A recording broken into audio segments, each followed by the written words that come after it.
Zakat rikas dan zakat tambang, emang masih ada ya? Dan apakah masih perlu dizakatkan?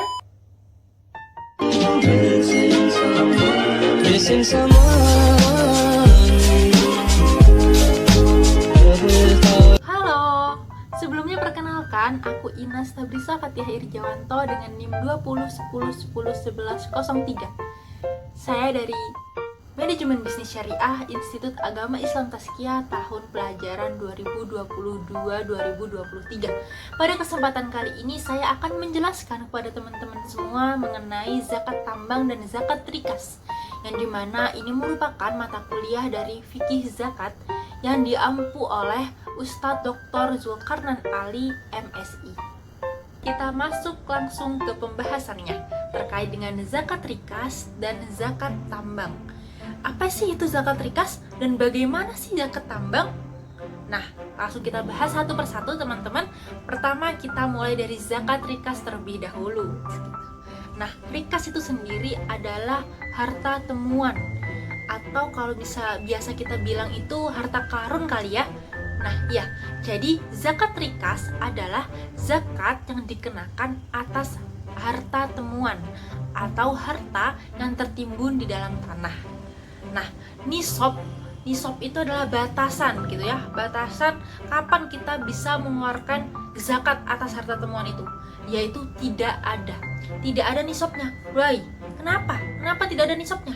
Karena berapapun jumlah harta temuan yang kita dapatkan dari dalam tanah itu wajib kita zakatkan gitu.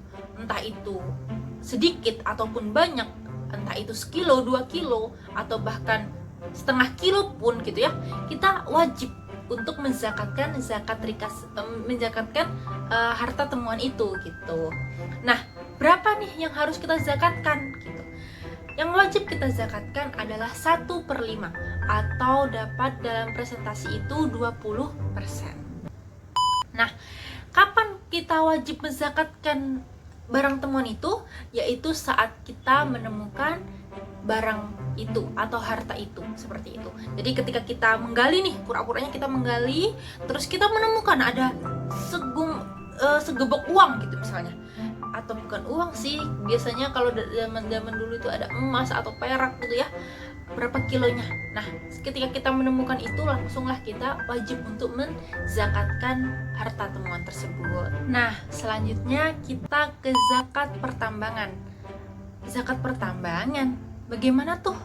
Nah, zakat yang dikenakan atas hasil usaha pertambangan yang telah mencapai nisab dan haul. Nah, zakat barang tambang mencakup semua jenis baik padat maupun cair. Nah, nisabnya berapa? Untuk nisab sama seperti zakat-zakat yang lain, yaitu 85 gram emas. Untuk kadarnya yang wajib kita zakatkan yaitu adalah 2,5%. Nah, kapan kita wajib untuk menzakatkan tambang ini adalah setelah selesai penambangan gitu, atau selama 1 tahun jika pertambangannya itu lebih dari 1 tahun.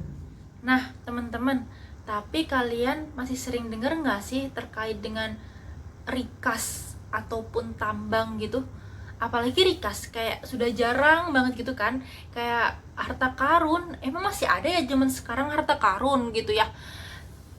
Nah, itu maka ada yang namanya kontemporer gitu. Jadi ada korelasinya dengan apa yang sudah pernah terjadi di masa sekarang dan apa yang terjadi di masa sekarang gitu. Apa yang sudah terjadi di masa dulu dan terjadi di masa sekarang gitu. Nah, kalau misal pun gitu ya, pada saat ini kita menemukan rikas gitu ya, harta temuan ataupun harta karun, itu pada kitab Bulughul Maram dijelaskan bahwasannya ketika kita menemukan harta temuan di tempat yang berpenghuni gitu ya, yang di penduduk gitu, ada penghuninya di sana gitu, maka kita wajib mengumumkannya terlebih dahulu. Nah, bagaimana cara mengumumkannya? Yaitu dengan cara setiap hari dalam 1 minggu itu kita setiap hari mengumumkan dulu sebelum kita menjakatkan ya, jadi kayak kita menanyakan dulu ke orang-orang gitu ya, siapa nih yang punya gitu harta ini gitu. Tapi tolong jangan disebutkan ya nominalnya berapa ya, karena kalau misalnya kita sebutkan pasti semua orang ngaku-ngaku nih ini barang gua gitu. Nah, yang kedua, setelah 1 minggu ini diumumkan terus, habis itu 1 minggu 1 kali dalam bulan awal. Jadi kan 1 bulan tuh kan ada 4 minggu tuh. Nah, maka 1 minggu itu 1 kali diumumin, 1 minggu sekali diumumin, 1 minggu sekali diumumin, seperti itu. Nah, tahap yang ketiga yaitu diumumkan jarang-jarang, ya udah 1 bulan 2 kali, 1 bulan 3 kali, sampai 1 tahun. Nah, barulah itu kita bolehlah menjadi hak milik kita, dan kita wajib menzakatkan terlebih dahulu dengan ketentuan yang tadi ya, 20% gitu jika zakat tambang.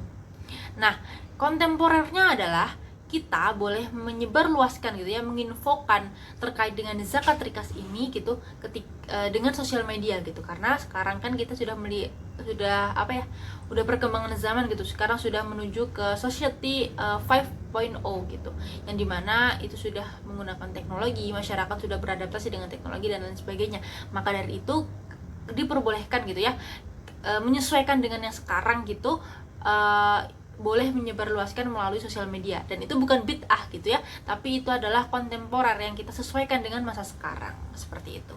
Nah, pada sesi terakhir dalam penjelasan zakat rikas dan zakat tambang, kita akan membahas terkait dengan perhitungan. Nah, pada kali ini kita lebih fokus ke zakat perhitungan rikas gitu ya, karena kalau misalnya tambang insya Allah sama kayak zakat-zakat yang lain, yaitu nisabnya adalah 85 gram emas dan yang wajib dizakatkan adalah 2,5%-nya. Tapi kalau rikas adalah 20%. Nah, ada contoh soalnya nih, akan saya tampilkan ya di atas ini, bahwa ada seorang petani jagung ketika ia mencangkul lebih dalam lagi gitu ya, ia tak sengaja menemukan harta pada zaman dulu. Nah, ketika ditaksir, harta tersebut itu senilai 125 juta. Nah, berapa zakat yang harus dibayarkan oleh seorang petani jagung ini gitu? Nah, rumusnya gitu ya, yang kita pegang adalah harta rikas tidak ada ketentuan nisabnya gitu. Jadi tidak ada perlu batasan berapa jumlah dari zakat berapa jumlah dari harta yang kita temukan gitu, 125 juta kayak, bahkan 50 juta kayak, 10 juta kayak gitu. Itu tidak menjadi batasan gitu ya untuk kita wajib menzakatkan. Jadi 125 juta ini wajib kita zakatkan, kadarnya adalah 20%. Berarti 125 juta dikali oleh 20% adalah 25. Maka zakat yang wajib kita tunaikan adalah 25 juta. Nah, seperti itu teman-teman untuk perhitungannya. Sangat sederhana sekali ya. Insya Allah teman-teman bisa memahaminya. Oke, kita sudah sampai pada akhir sesi, yaitu kesimpulan. Jadi kesimpulannya adalah tidak menutup kemungkinan gitu ya, untuk saat ini kita menemukan harta temuan is impossible, not impossible gitu ya, not impossible. Dan tambang, ketika kita kerja di tambang ya wajib kita zakatkan juga gitu. Jadi yang patut kita highlight bahwa ketika kita menemukan harta karun, kita wajib mengumumkannya terlebih dahulu. Jika sudah tidak ada yang mengakui, maka kita wajib menzakatkan, yaitu adalah 20%. Tapi ketika kita menemukan zakat itu di tempat yang tidak berpenghuni gitu ya, maka kita langsung menzakatkannya 20%. Dan ketika kita kerja di tambang gitu ya, kita memiliki harta tambang, maka kita wajib menzakatkannya yaitu sebesar 2,5% seperti zakat-zakat yang lain. Nah, mungkin itu teman-teman yang bisa saya sampaikan. Semoga yang sedikit ini bisa bermanfaat untuk teman-teman semuanya, dan kurang lebihnya saya mohon maaf. Wabillahi taufiq wal hidayah. Wassalamualaikum warahmatullahi wabarakatuh.